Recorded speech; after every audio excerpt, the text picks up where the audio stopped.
Halo, assalamualaikum. Jumpa lagi di channel Bertani Jaya, channel yang mengulas tuntas tentang ilmu memelihara kambing tradisional bagi para peternak pemula. Kami berharap keadaan kawan-kawan semuanya selalu dalam keadaan sehat walafiat, tak kurang suatu apa. Dan juga keadaan kambing kita juga selalu dalam keadaan sehat, tidak ada masalah yang berarti. Amin. Pada kesempatan pagi ini, seperti biasa, saya sedang baru saja memberi sarapan pada kambing saya. Seperti pada hari-hari sebelumnya, ini adalah rutinitas yang harus saya lakukan. Untuk mencukupi kebutuhan nutrisi kambing kita harus diberi sarapan. Nah, pada kesempatan kali ini saya akan berusaha membahas mengenai topik yang akan kita bicarakan. Barangkali nanti bisa menambah wawasan bagi kita semua, yaitu tentang berbagai macam sistem budidaya ternak kambing tradisional yang diterapkan di Indonesia oleh peternak-peternak yang ada di Indonesia. Sebetulnya ada beberapa macam sistem atau cara beternak kambing. Yang umumnya seperti yang saya lakukan ini adalah beternak kambing dengan full hijauan atau dengan ngarit. Dan juga ada juga sistem fermentasi atau silase. Dan yang ketiga adalah sistem pemanfaatkan limbah-limbah hijauan atau limbah pasar, khususnya yang ada di perkotaan. Dan yang ketiga adalah pakan jadi atau pakan kering seperti polar, kangkung, katul, bungkil sawit, titen, cetem, dan lain-lain. Dan yang keempat adalah dengan sistem umbaran. Nah, di antara keempat sistem tersebut, mana yang lebih baik dan mana yang paling cocok kita terapkan di daerah kita. Nah, itu kuncinya adalah kita harus bisa membaca potensi atau keadaan di sekeliling kita. Kalau seperti saya ini tinggal di daerah pegunungan kapur, di mana air atau sumber air itu melimpah pada saat musim hujan, atau satu tahun itu sekitar 4-6 bulan. Pada saat musim hujan itu air memang cukup melimpah. Begitu sebaliknya pada saat musim kemarau itu air sedikit sulit, bahkan mengalami kekeringan. Nah, kalau mungkin daerah kawan-kawan itu mirip seperti saya, itu bisa kita menggunakan sistem fermentasi, sistem silase, atau juga sistem ngarit. Tujuannya apa? Kalau sistem silase itu kita bisa mengawetkan pakan di saat musim penghujan, di mana di daerah saya itu kalau musim penghujan itu rumput dan juga rambanan itu bisa dikatakan melimpah ruah, sehingga bisa kita simpan dengan sistem silase atau fermentasi dan kita berikan pada saat musim kemarau.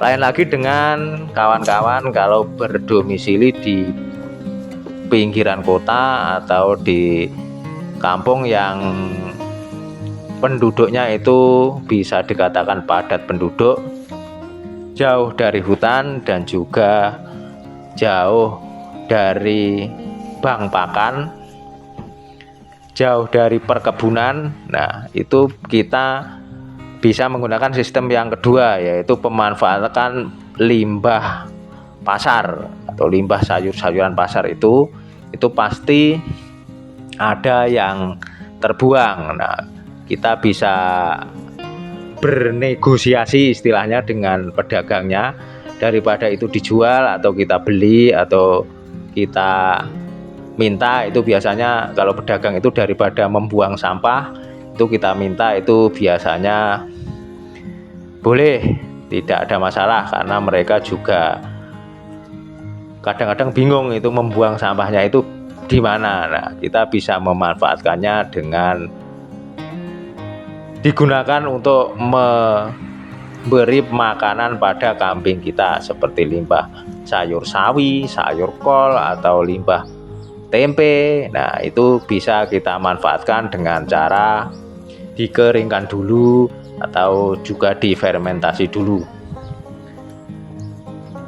Kemudian yang keempat adalah dengan sistem pemberian pakan jadi. Yang ketiga maksudnya, pemberian pakan jadi. Pemberian pakan jadi ini seperti kangkung, polar, katul, bungkil sawit, titen kedele, catak, cetem, dan lain sebagainya.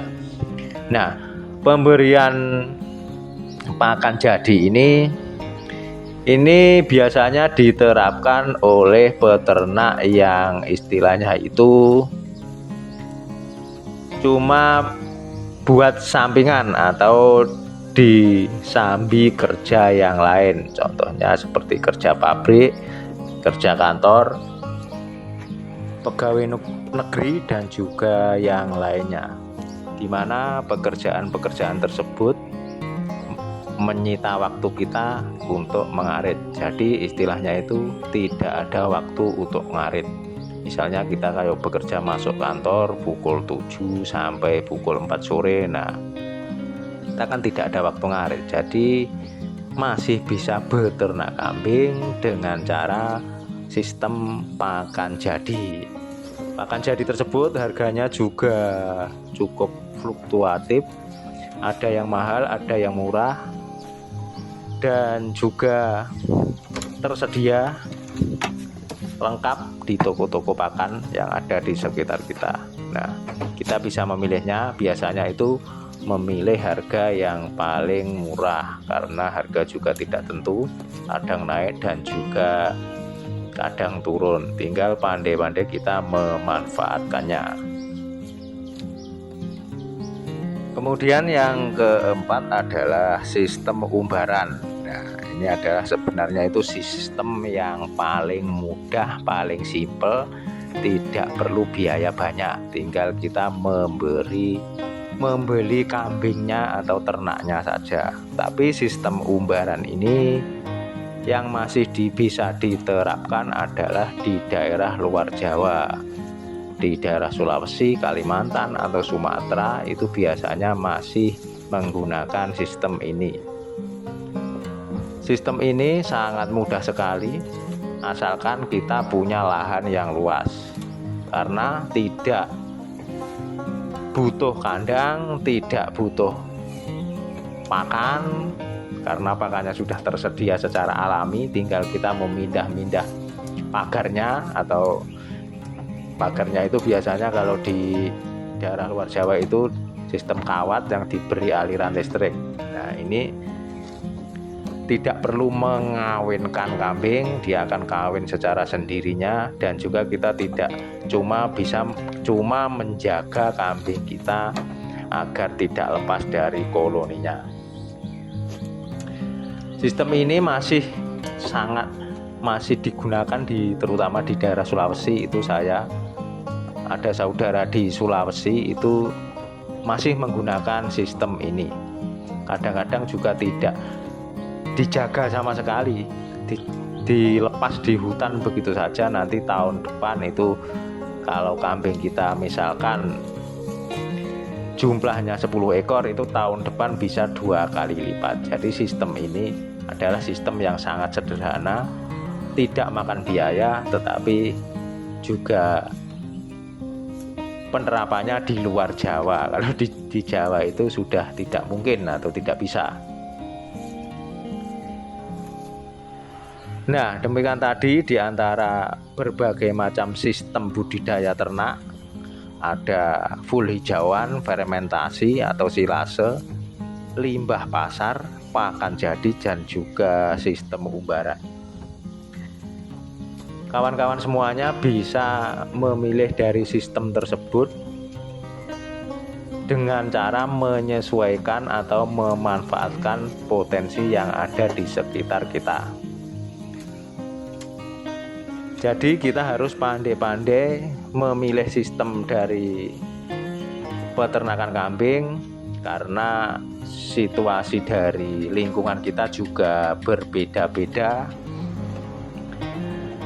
Kalau seperti daerah saya itu yang cocok adalah full hijauan dengan cara fermentasi dan juga silase, atau juga langsung diberi makan ke kambing.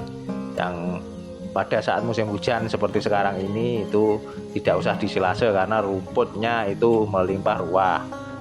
Kalau misalkan kita ngarit satu hari itu satu bentel, nah kita ngarit 2 bentel. Yang 1 bentel itu kita silase, kita simpan untuk kita berikan nanti pada saat musim kemarau. Dan juga kalau musim kemarau itu sudah kehabisan stok silase, itu kita bisa juga beralih ke sistem pakan jadi yang ada.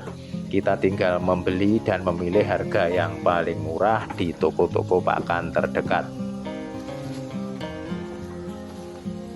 Oke, kiranya sekian dulu informasi dari kami.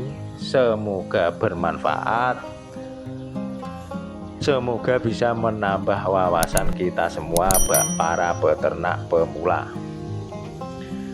Tetap semangat, salam ngarit, dan wassalamualaikum warahmatullahi wabarakatuh.